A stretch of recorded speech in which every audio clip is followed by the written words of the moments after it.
चलिए सुनते हैं गोदान का अगला अध्याय। अध्याय 8। गोबर अंधेरे ही मुंह उठा और कुदई से विदा मांगी। उसको मालूम हो गया था कि उसका विवाह हो चुका है, इसलिए उससे कोई विवाह संबंधी चर्चा नहीं की। उसके सील स्वभाव ने सारे घर को मुक्त कर दिया था। कुदई की माता को भी तो उसके ऐसे मीठे शब्दों में और उसके मातृपक्ष की रक्षा करते हुए ऐसा उपदेश दिया कि उसने प्रसन्न होकर आशीर्वाद दिया था। तुम बड़ी हो माताजी, पूज्य हो। पुत्र माता के ऋण से 100 जन्म लेकर भी ऊऋण नहीं हो सकता, लाख जन्म लेकर भी ऊऋण नहीं हो सकता, करोड़ों जन्म लेकर भी नहीं। बुढ़िया इस संख्यातीत श्रद्धा पर गदगद हो गई। इसके बाद गोबर ने जो कुछ कहा उसमें बुढ़िया को अपना मंगल ही दिखाई दिया। वैद्य एक बार रोगी को चंगा कर दे, फिर रोगी उसके हाथों विष भी खुशी से पी लेगा। अब जैसा आज ही बहू घर से रूठकर चली गई तो किसकी हैठी हुई, बहू को कौन जानता, किसकी लड़की है, किसकी नातिन है, कौन जानता। संभव है उसका बाप घसियारा हो रहा है। बुढ़िया ने निश्चयात्मक भाव से कहा, घसियारा तो है ही बेटा, पक्का घसियारा है। सुबह सवेरे उसका मुंह देख लो तो दिन भर पानी भी नसीब ना हो। गोबर गंभीर स्वर में कहा, तो ऐसे आदमी की भला क्या हंसी हो सकती है? हंसी हुई तुम्हारी और तुम्हारे आदमी की, जिसने पूछा, यही पूछा कि किसकी बहू है, फिर यह अभी उसकी ही है। अबोध, अलहड़, नीच माता पिता की लड़की है, कहीं वह से बन जाए। तुमको तो बूढ़े होते होते राम राम पढ़ाना पड़ेगा। मारने से तो वो पढ़ेगा नहीं, उसे तो सहज स्नेह से भी पढ़ाया जा सकता है, ताड़ना भी तो, लेकिन उसके मुंह मत लगो, उसका तो कुछ नहीं बिगड़ेगा, तुम्हारा अपमान जरूर होगा। जब गोबर चलने लगा तो बुढ़िया ने खाड़ और सत्तू मिलाकर उसे खाने को दिया। गांव के और कई आदमी मजदूरी कुलटोह में शहर जा रहे थे। बातचीत में रास्ता कट गया और 9 बजते बजते सब लोग अमीनाबाद के बाजार में आ पहुंचे। गोबर हैरान था, इतने आदमी नगर में कहाँ से आ गए? आदमी पर आदमी गिरा पड़ता था। उस दिन बाजार में 400-500 मजदूर से कम न थे। राजमिस्त्री, बढ़ई, लोहार, बेलदार, खाट बुनने वाला, टोकरी ढोने वाला, संगतदास सभी जमा थे। गोबर यह जमकर देखकर निराश हो गया। इतने सारे मजदूरों को कहाँ काम मिल जाता है, और उसके हाथ में जो कोई औजार भी नहीं। कोई क्या जाने कि वह क्या काम कर सकता है। कोई उसे अपने यहाँ क्यों रखने लगा? बिना औजार के उसे कौन पूछेगा? धीरे धीरे एक करके मजदूर को काम मिलता चला गया। कुछ लोग निराश होकर घर लौटे जा रहे थे। अधिकतर वो बूढ़े और निकम्मे बच रहे थे, जिनका कोई पुश्तर न था। उन्हीं में गोबर भी था, लेकिन अभी आज उसके पास खाने को है, कोई गम नहीं। सहसा मिर्जा खुर्शीद ने मजदूरों के बीच आकर ऊंची आवाज में कहा, जिसको 6 आने रोज पर काम करना हो वो मेरे साथ आए। सबको 6 आने मिलेंगे, 5 बजे छुट्टी मिलेगी। 10-5 राजों और बढ़ई को छोड़कर सब के सब उनके साथ चलने को तैयार हो गए। 400 फटे हालों की एक विशाल सेना सज गई। आगे मिर्जा थे, कंधे पर मोटा सोटा रखे, पीछे भूखमरों की लंबी लंबी कतार, जैसे भेड़े हो। एक बूढ़े आदमी ने अनुरोध करते हुए मिर्जा से पूछा, कौन काम करना है मालिक? मिर्जा ने जो काम बतलाया उस पर सब चकित हो गए। केवल एक कबड्डी खेलना? ऐसा कैसा आदमी है जो कबड्डी खेलने के 6 आना रोज देना रहा है? सन की तो नहीं, कोई बहुत धन पाकर आदमी सनक ही जाता है। बहुत पढ़ लेने से भी आदमी पागल हो जाता है। कुछ लोगों को संदेह होने लगा, कहीं यह कोई मखौल तो नहीं? यहाँ से घर पर ले जाकर कह दे कोई काम नहीं तो कौन क्या कर लेगा? वो चाहे कबड्डी खिलाए, चाहे आंख में चौली, चाहे गुल्ली डंडा, मजूरी पेश की दे दे। ऐसे झक्कड़ आदमी का क्या भरोसा? गोबर ने डरते डरते कहा, मालिक हमारे पास कुछ खाने को नहीं है, पैसे मिल जाए तो कुछ लेकर खा लो। मिर्जा ने छट से 6 आने पैसे उसके हाथ में रख दिए और ललकार कर बोले, मजदूरी सबको चलते चलते पेशगी दे दी जाएगी, इसकी चिंता मत करो।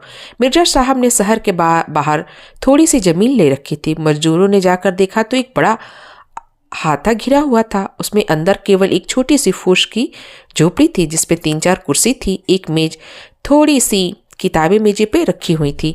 झोपड़ी बैलों और लताओं से ढकी हुई थी। बहुत सुंदर लगती थी। अहाते में एक तरफ आम, नींबू, अमरूद के पौधे लगे हुए थे, दूसरी तरफ कुछ फूल।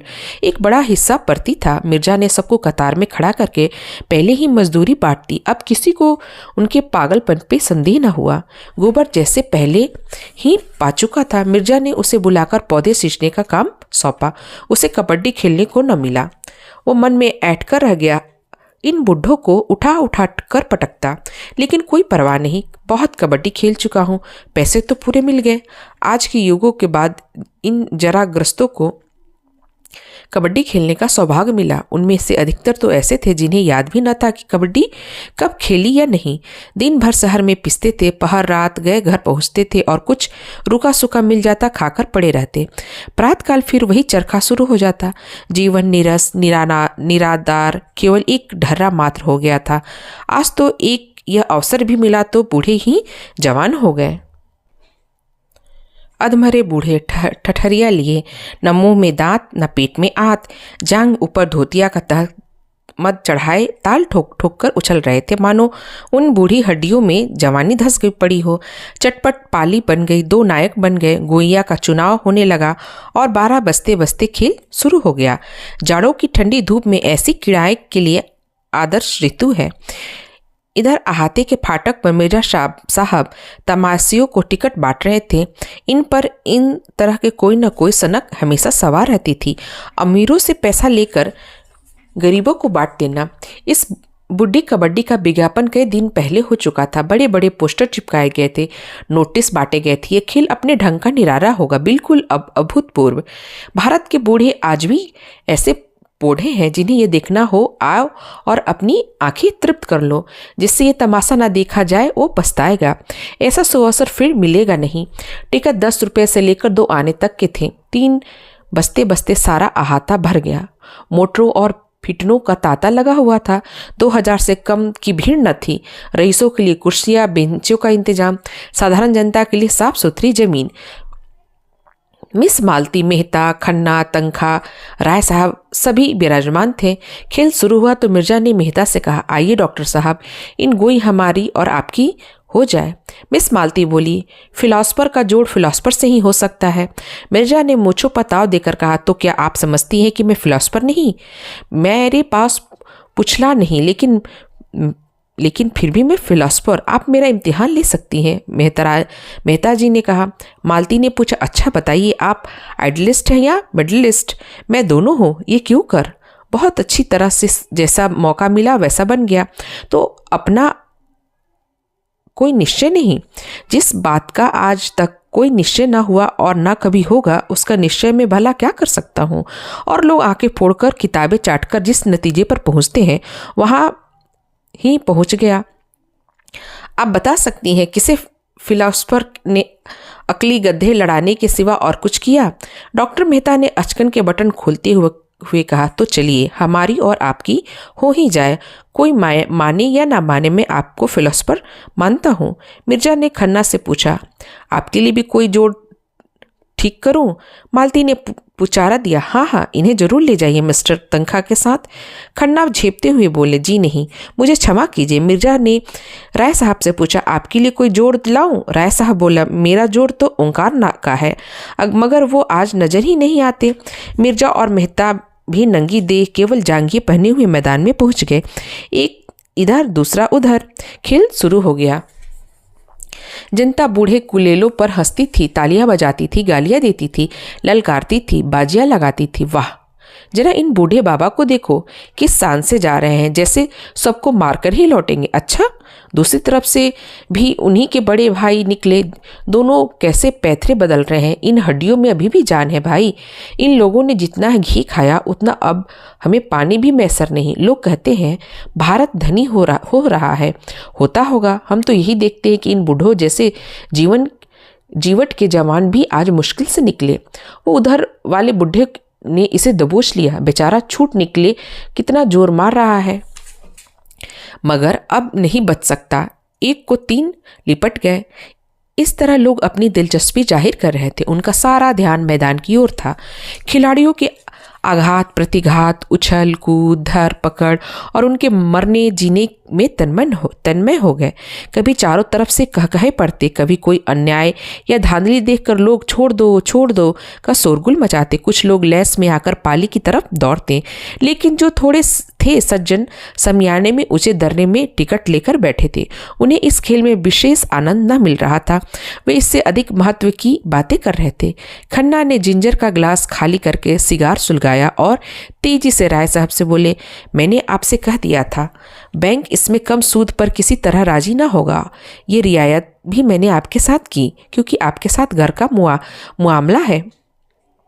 राय साहब ने मूंछों में मुस्कुराहट को लपेट कर कहा, आपकी नीति में घर वालों को ही उल्टे छुरे को हलाल करना चाहिए। ये आप क्या फरमाते रहते हैं? ठीक कह रहा हूँ। सूर्य प्रताप सिंह ने आपने केवल 7% लिया, मुझे 9% मांग रहे हैं और उस पर एहसान भी दिखाते, क्यों ना हो? खन्ना ने कहा मारा मानो यह कथन हंसने योग्य था। उन शर्तों पर भी मैं अपने आप को कहीं सूद ले लूँगा। हमने उनकी जायदाद रेहन रख ली है, शायद ये जायदाद फिर उनके हाथ न लग जाए। मैं भी अपनी कोई जायदाद निकाल दूंगा। 9% देने से यह कहीं अच्छा है। फालतू जायदाद अलग कर दूं। मेरी जैक्सन रोड वाली कोठी आप निकलवा दें, कमीशन ले लीजिए। उस कोठी का सुविधे से निकलना जरा मुश्किल है। आप जानते हैं वो जगत बस्ती से कितनी दूर, मगर खैर देखूंगा। आप उनकी कीमत पर क्या अंदाजा करते हैं? राय साहब ने 1,25,000 बताएं। 15 बीघे जमीन भी है तो उस साथ खन्ना स्तंभित हो गए, बोले, आप आज से 15 साल पहले का स्वप्न देख रहे हैं राय साहब। आपको मालूम होना चाहिए कि इधर जायदादों के मूल्य में 50% की कमी हो गई है। राय साहब ने बुरा मानकर कहा, जी नहीं, 15 साल पहले उसकी कीमत 1.5 लाख थी। मैं खरीदार की तलाश में रहूंगा, मगर मेरा कमीशन 5% होना औरों से शायद 10% हो। क्यों? क्या करोगी इतने रुपए लेकर? आप जो चाहे दे दीजिए। अब तो राजी हुए। शुगर के हिस्से अभी तक आपसे न खरीदे, अब बहुत थोड़े से हिस्से बच गए हैं, हाथ मलते रह जाइएगा। इंश्योरेंस की पॉलिसी भी आपसे न ली। अपने टाल मटोल की बुरी आदत है। जब आपने लाभ की बातों का इतना टाल मटोल है, तब दूसरे को आप लोग में क्या लाभ हो सकता है? इसी से कहते हैं रियासत आदमी की अक्ल चराती है। मेरा बस चले तो मैं तालुकेदार की रियासतें जब्त कर लूं। मिस्टर तनखा मालती पर जाल फेंक रहे थे। मालती ने साफ कह दिया था कि इस इलेक्शन के झमेले में नहीं पड़नी चाहती, पर तनखा आसानी से हार मानने वाले व्यक्ति न थे। आकर कोहनिये के बल मेज पर टिककर बोले, आप जरा इस मुआमले पर फिर विचार करें। मैं कहता हूँ ऐसा मौका बार बार ना आएगा। रानी साहिबा, चंदा आपके मुकाबले में रुपए में 1 आना के चांस नहीं। मेरी इच्छा केवल यही है कि काउंसिल में ऐसे लोग जाए जिन्हें जीवन में कुछ अनुभव प्राप्त किया और जनता भी उनकी कुछ सेवा करे। जिस महिला ने भोग विलास के सिवा कुछ जाना ही नहीं, जिसने जनता को हमेशा अपनी कार का पेट्रोल समझा, जिसकी सबसे मूल्यवान सेवा वे पार्टियां हैं जो गवर्नर सेक्रेटरी को दिया, उसके लिए इस काउंसिल में स्थान नहीं। नई काउंसिल में बहुत कुछ अधिकार प्रतिनिधियों के हाथ में होगा, पर मैं नहीं चाहता कि वो अधिकार अनाधारिकों के हाथ में जाए। मालती ने पीछा छुड़ाने के लिए कहा, लेकिन साहब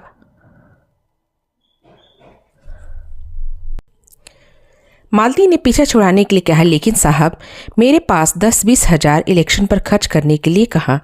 रानी साहिबा तो 2-4 लाख खर्च कर सकती हैं। मुझे भी साल में 1,500 रुपये मिल जाते हैं। ये रकम भी हाथ से निकल जाएगी। पहले आप ये बता दें कि आप जाना चाहती हैं या नहीं। जाना तो चाहती हूँ, मगर फ्री पास मिल जाए तो ये मेरा जिम्मा रहा। आपको फ्री पास मिल जाएगा। जी नहीं, क्षमा कीजिए, मैं हार की जिल्लत नहीं उठाना चाहती।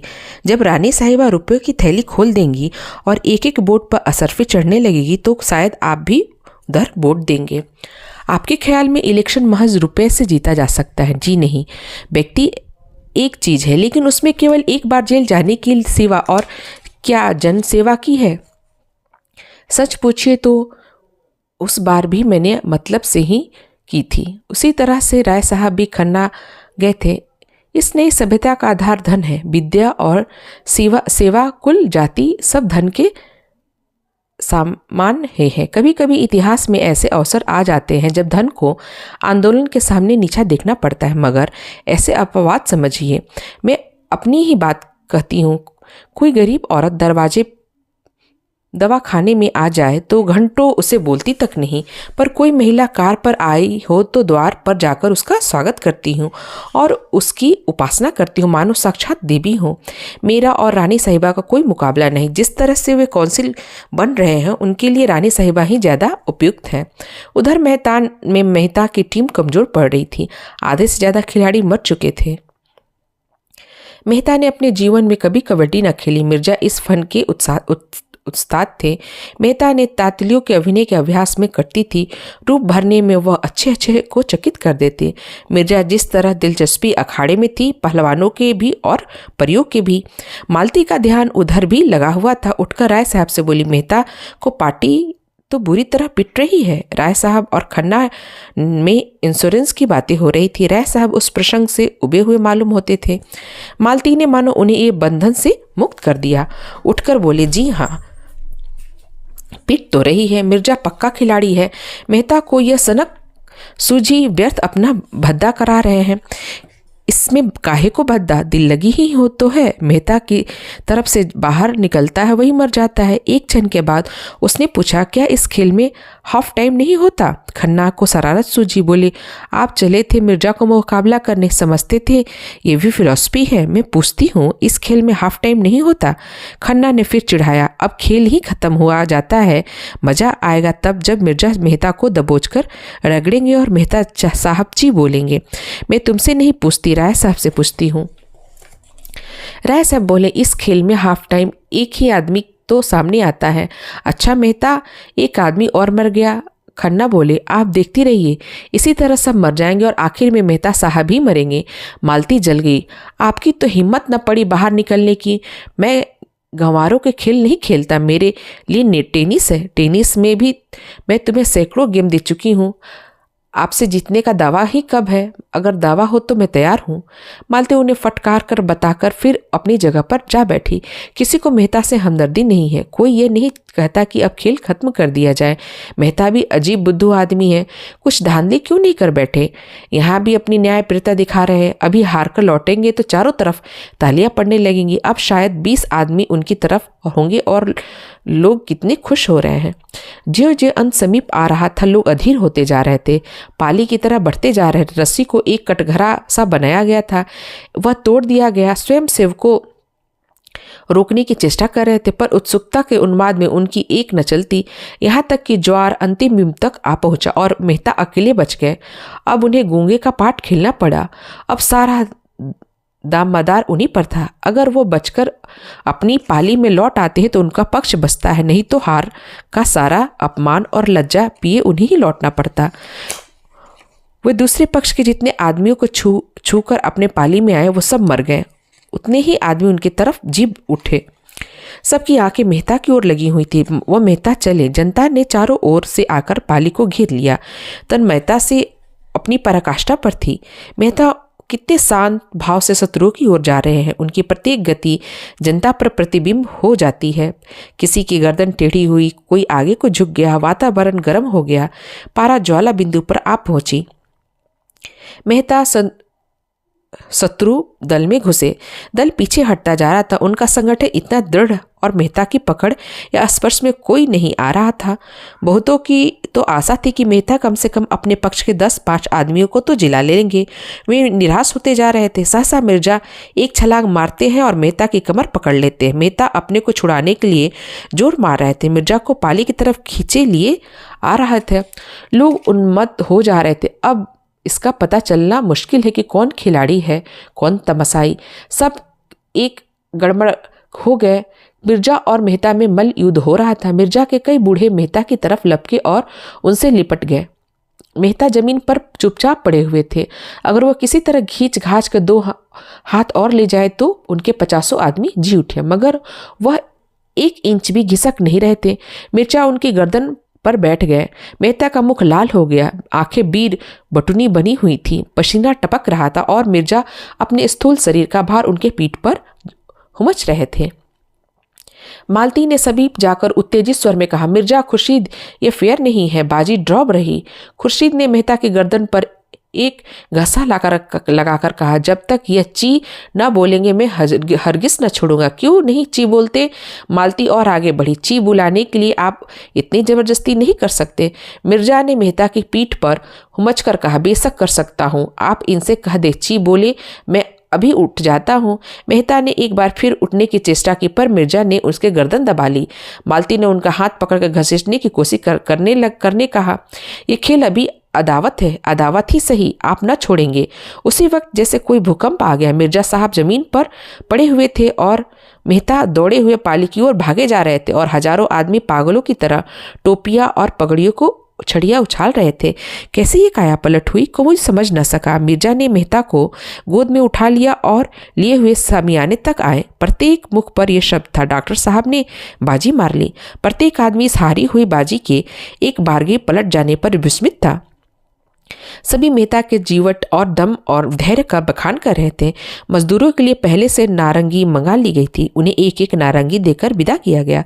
समियाने में मेहमानों के चाय पानी का आयोजन था। मेहता और मिर्जा एक ही मेज पर आमने सामने बैठे। मालती मेहता की बगल में थी। मेहता ने कहा, मुझे आज एक अनुभव हुआ, महिला की सहानुभूति हार को भी जीत बना देती है।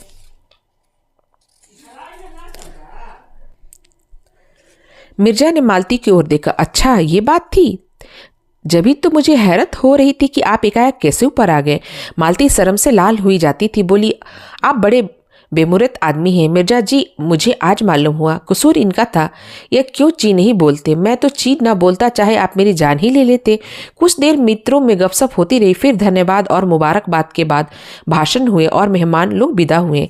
मालती को भी एक विजिट करनी थी, वो भी चली गई। केवल मेहता और मिर्जा रह गए। अभी अभी स्नान करना था, मिट्टी में सने हुए थे, कपड़े कैसे पहनते? गोबर पानी खींच लाया और दोनों दोस्त नहाने लगे। मिर्जा ने पूछा, शादी कब तक होगी? मेहता ने अचंभे में आकर पूछा, किसकी? आपकी? मेरी शादी किसके साथ हो रही है? मिर्जा ने हंसकर कहा, वाह, आप तो ऐसे उड़ रहे हैं गौवा, यह भी छिपाने की बात है। नहीं नहीं, मैं सच कहता हूँ, मुझे बिल्कुल खबर नहीं।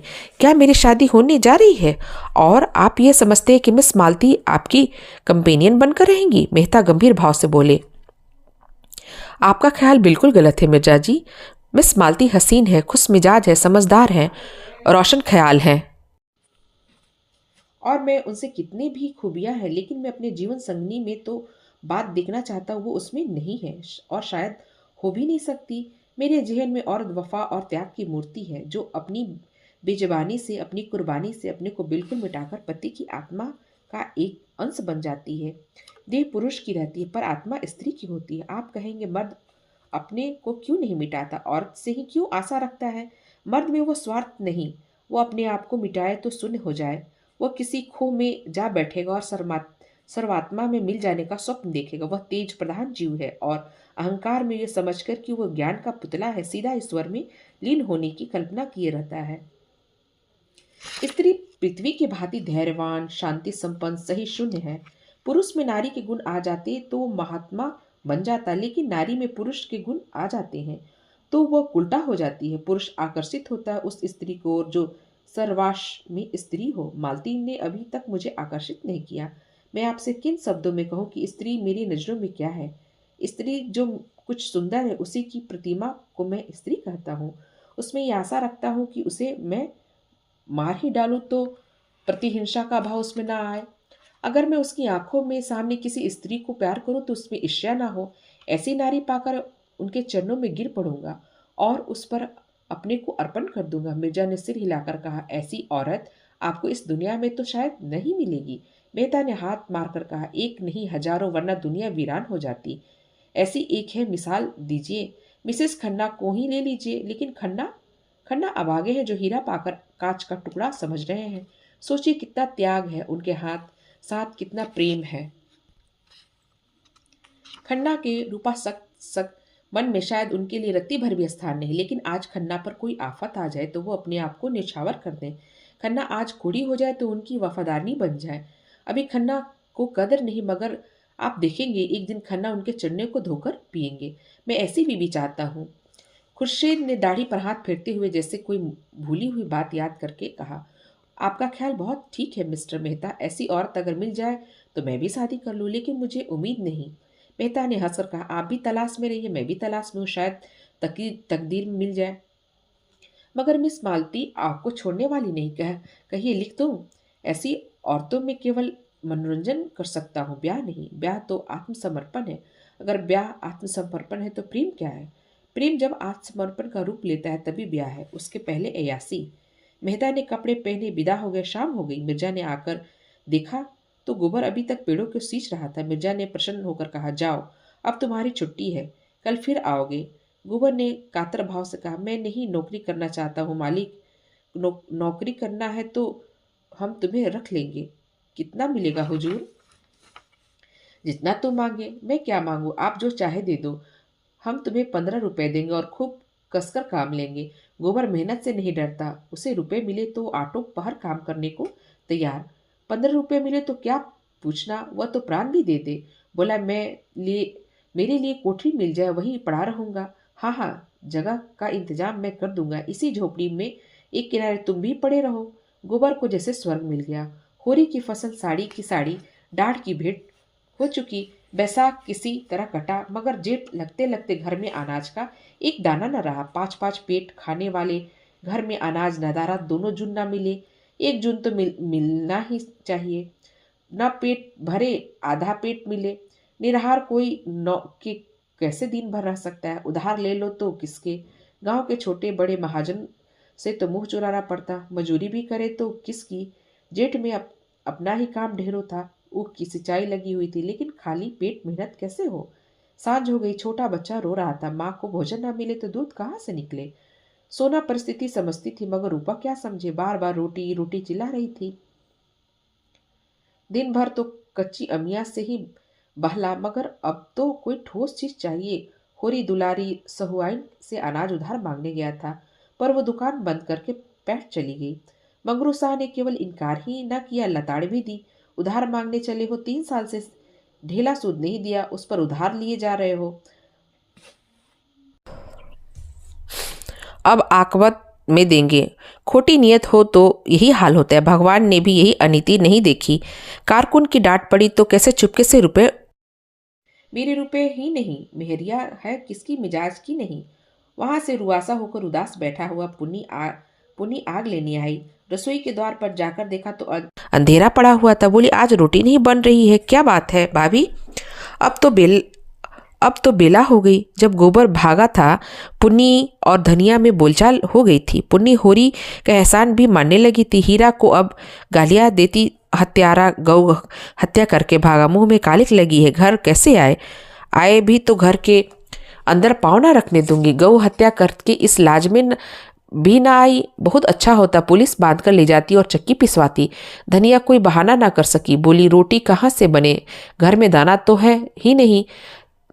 तेरे महतों ने बिरादरी का पेट भर दिया, बाल बच्चों मरे जिए, अब बिरादरी झांकती तक नहीं। पुनिया की फसल अच्छी हुई थी और वह स्वीकार करती थी कि यह होरी का पुरुषार्थ है। हीरा के साथ कभी इसकी बरकत न हुई थी। बोली, अनाज मेरे घर से क्यों नहीं मंगवा लिया? वो भी तो महतो जी का ही कमाई है, और किसका है? सुख के दिन आए तो लड़ लेना, दुख तो साथ रोने से ही कटता है। मैं क्या ऐसी अंधी हूँ कि आदमी का दिल नहीं पहचानती? महतो ने न संभाला होता तो आज मुझे कहाँ शरण मिलती। वो उल्टे पांव लौटी और सोना को भी साथ लेती गई। एक क्षण में 2 डाले अनाज से भरकर आंगन में रख दिए। 2 मन से कम जौ न था। धनिया अभी कुछ कह ना पाई कि वो फिर चल दी और एक क्षण में एक बड़ी टोकरी अरहर की दाल से भरी हुई लाकर रख दी और बोली, चलो मैं आग जलाए देती हूँ। धनिया ने देखा तो जौ के ऊपर एक छोटी सी डलिया में 4-5 सेर आटा भी था। आज जियो ने पहली बार परास्त हुई। आंखों में प्रेम और कृतज्ञता ने मोती भरकर बोली, सब का सब उठा लाई है। घर में कुछ छोड़ा, कहीं भागा जाता था? आंगन में बच्चा खटोले पर पड़ा रो रहा था। पुनिया बच्चे को गोद में लेकर दुलारती हुई बोली, तुम्हारी दया से अभी बहुत कुछ है भाभी।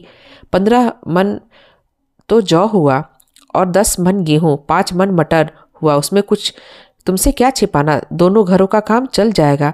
2-3 महीने में फिर मकई हो जाएगी। आगे भगवान मालिक है। झुनिया ने आकर आंचल से छोटी सास के चरण छुए। पुनिया ने आशीष दिया।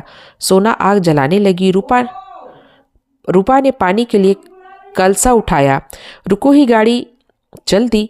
जल में अवरोध के कारण जो चक्कर था, फेन था, शोर था, गति की तीव्रता थी, वो अवरोध के हट जाने से शांत मधुर से के साथ धीमी एक रसधार में बहने लगी। पुनिया बोली, महतो को डांट देने से ऐसी जल्दी क्या पड़ी है? धनिया ने कहा, बिरादरी में सुरखरू कैसे होंगे? भाभी, बुरा ना मानो तो एक बात कहूँ। कह, बुरा क्यों मानूंगी? ना कहूंगी, नहीं तो तुम बिगड़ने न लगो। कहती हूँ, कुछ ना बोलूंगी। कह तो। तुम्हें झुनिया को घर में रखना ना चाहिए था, तब क्या करती? वो डूबी मरती थी, मेरे घर में रख लेती, तब तो कोई कुछ ना कहता। ये तो तू आज कहती, उस दिन भेज देती तो झाड़ू लेकर दौड़ती। इतने खर्च में तो गोबर का ब्याह हो जाता। होनहार को कौन टाल सकता है पगली? अभी इतने ही गला नहीं छूटा, भोला अब अपनी गाय के दाम मांग रहा है। तब तो गाय दी थी, मेरी सगाई कहीं ठीक कर दो। अब कहता है मुझे सगाई नहीं करनी, मेरे रुपए दे दो। उससे उसके दोनों बेटे लाठी लिए फिरते हैं। हमारे कौन बैठा जो से लड़े? इस सत्यानाशी गाय ने आकर घर में चौपट कर दिया। कुछ और बातें करके पुनिया आग लेकर चली गई। होरी सब कुछ देख रहा था। भीतर आकर बोलिया, पुनिया दिल की साफ है। हीरा भी तो दिल का साफ था। धनिया ने अनाज तो रख लिया, पर मन में लज्जित और अपमानित हो रही थी। ये दिनों का फेर है कि आज उसे ये नीचा देखना पड़ा। तू किसी का औसान नहीं मानती, यही तुझमें बुराई है। औसान क्या मानूं? मेरा आदमी उसकी गृहस्थी के पीछे जान दे रहा है, फिर मैंने हाथ थोड़े ही लिया। एक एक दाना भार दूंगी। मगर पुनिया अपनी जेठानी के मनोभाव समझकर होरी का एहसान चुकाती जाती थी। जब अनाज चुक जाता, मन दो मन दे जाती। मगर जब चौमासा आ गया और वर्षा ना हुई तो समस्या अत्यंत जटिल हो गई। सावन का महीना आ गया और बगुले उठ रहे हैं। कुएं का पानी भी सूख गया, ऊख ताप से जली जा रही है। नदी से थोड़ा थोड़ा पानी मिलता है, मगर उनके पीछे आए दिन लाठियां निकलती हैं। यहाँ तक कि नदी ने भी जवाब दे दिया। जगह जगह चोरियां होने लगी, डाके पड़ने लगे। सारे प्रांत में हाहाकार मच गया है। यही कुशल हुई कि भादों में वर्षा हुई और किसानों ने प्राण भरे हुए। कितना उछाल था उस दिन। प्यासी पृथ्वी जैसे आघाती ही रही न थी और प्यासे किसान ऐसे उछल रहे थे मानो पानी नहीं असरफियां बरस रही हैं। बटोर लो जितना बटोरना बने। खेतों में जहाँ बगुले उठते थे वहाँ हल चलने लगे। बाल वृंद निकल निकल कर तालाब, पोखरे, गढ़इयों में मुआवना कर रहे थे। ओहो, तालाब तो आधा भर गया और गढ़इया भी भर गई। मगर अब कितनी ही पानी बरखे, ऊख तो विदा हो गई, एक एक हाथ ही होके रह जाएगी। मक्का, ज्वार, कोदो से लगान थोड़ी ही चुकेगा। महाजन का पेट थोड़ी ही भर जाएगा। हाँ, गौओं के लिए चारा हो गया, आदमी जी गया। धन्यवाद।